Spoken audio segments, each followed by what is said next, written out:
this is Monique with One Mo Project. Welcome back to the second part of our smocked Christmas ornament.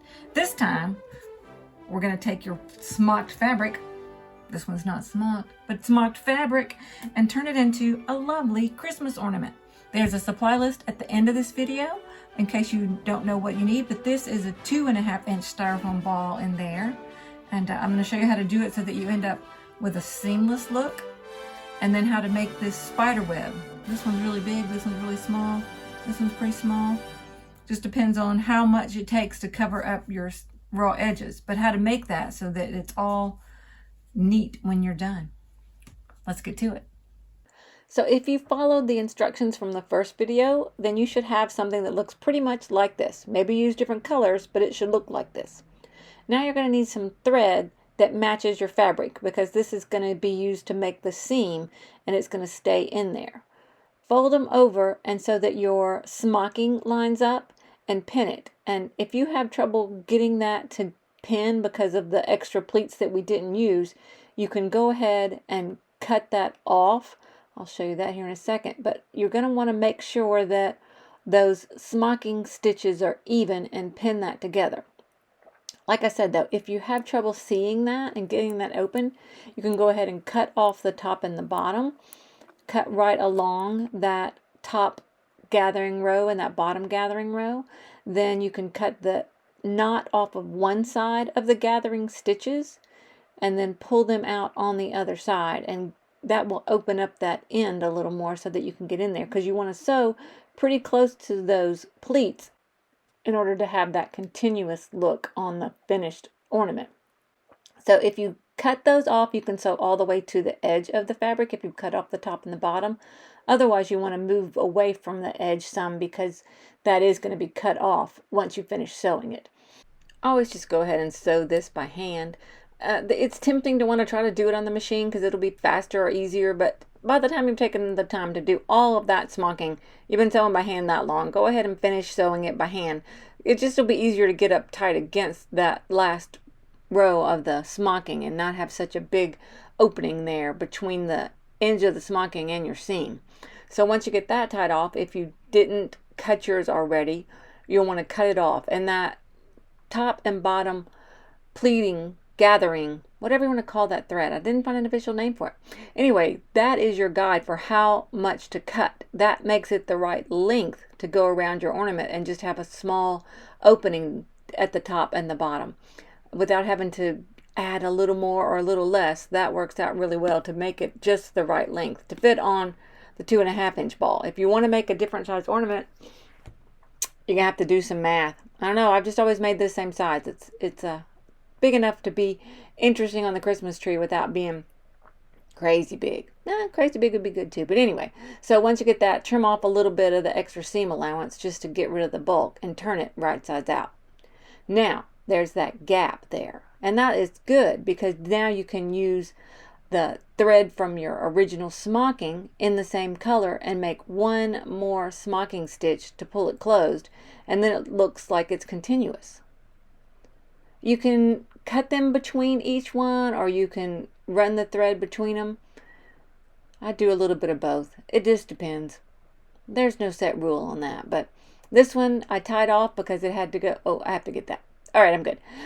I tied off because it was going to go like 3 rows before the next one.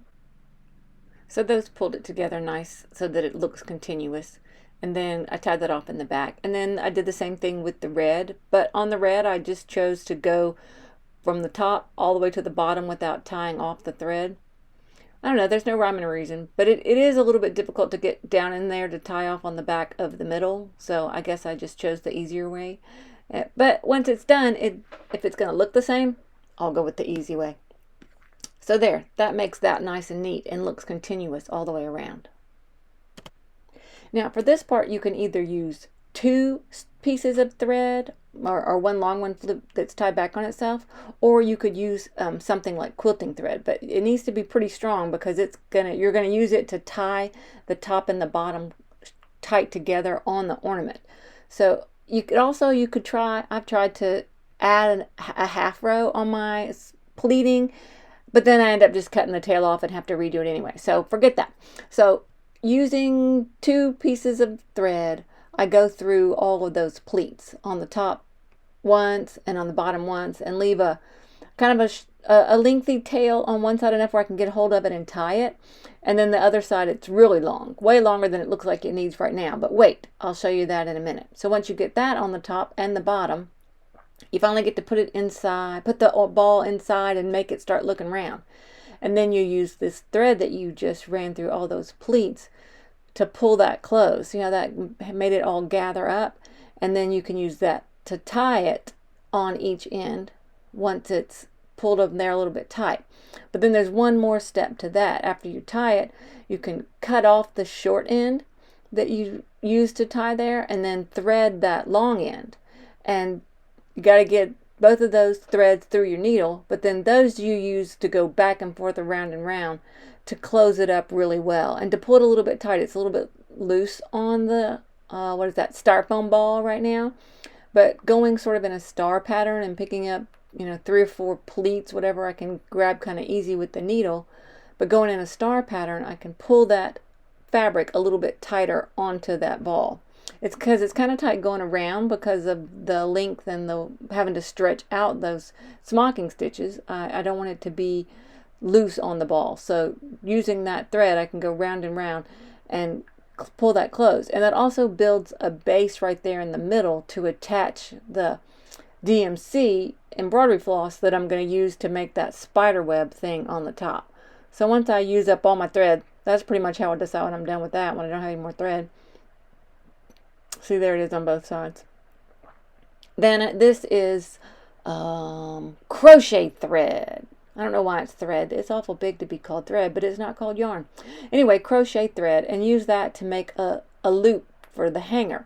And the length that I make that is, the idea there is that it's short enough that I can hold it out of the way with my finger when I make the spider web on that side. But I also can turn the knot down into the bottom by doing it in advance. So here's the spider web. This is the one without the loop. Go through all of that thread that I used to pull it closed, but then I go back through the embroidery floss and catch it inside of itself, because that's not really fabric there. It's just the thread back and forth.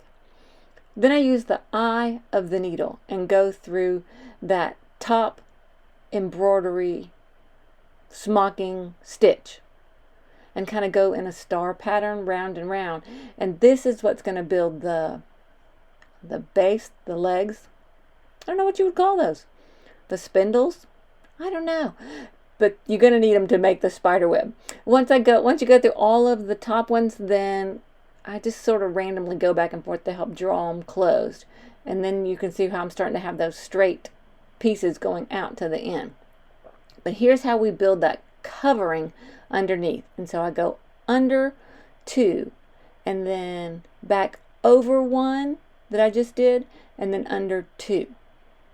And then back over that last one that I did. So over 1 and under 2. Over 1 and under 2. And round and round and round and round and round. Until usually I run out of embroidery floss before I consider it done. But sometimes it's a small hole and you don't have to do as much to cover it because you've pulled it tighter. And other times something happened. I don't know. There's been times when I've made it huge. But if you don't have enough embroidery floss as you're doing this and you need to make it bigger, you can stab it underneath, finish it off the way I'll show you here in just a second, and then start a new piece and keep going. But under 2 and then back over 1 and then under 2 and back over 1, around and around and around and around. You can see it's starting to get bigger there and cover up those cut edges of the fabric. All right, so then once you, there was an earthquake or something. No, I'm just kidding. Once you get to the place where you're satisfied with how big that is, instead of trying to tie that embroidery floss in a knot there on it and having to figure out what to do with the knot, I don't actually tie a knot. I run it over the last one I just did and come out somewhere straight across. And I do that 2 more times. Just go over and stab it back through so that it goes back and forth underneath there a few times, and then just cut it off. It's not tied, but because it's back and forth so many times underneath, it's not going anywhere. And it's an ornament. It's not like it's kids' play clothes. It's not like somebody's going to mess with it like that. Then I just kind of make sure that all of the fabric is laying down. Sometimes it gets ruffled up just a little bit. The other end is the same, and see, I made that loop a length that I can hold it out of the way on my fingers. But the same thing, using the eye of the needle, go back and forth in the star pattern until you have caught all of those top smocking stitches, that's the word, and then go round and round over 1 and under 2 until you've got the whole thing. And there it is, all done. Thanks for watching. I hope you learned something. I hope you made an ornament, or 2, or 3, or a dozen even. And if you did, and you can figure out how to send me a picture of your ornament, I would love to see a picture of your ornament. If you can put it in the comments or something, that'd be fantastic. This time of year, I often wonder what it was like for the shepherds who are out in the field doing their work, watching those stinky sheep when an angel appeared. And the first thing the angel had to say to them was, "Don't be terrified. Don't be afraid." Apparently, angels are kind of terrifying. But the angel said to them, "Don't be afraid. For today I bring you good news of great joy for all people, that a Savior has been born, and he is Christ the Lord." How fantastic. Anyway, hope you made an ornament. See you next time.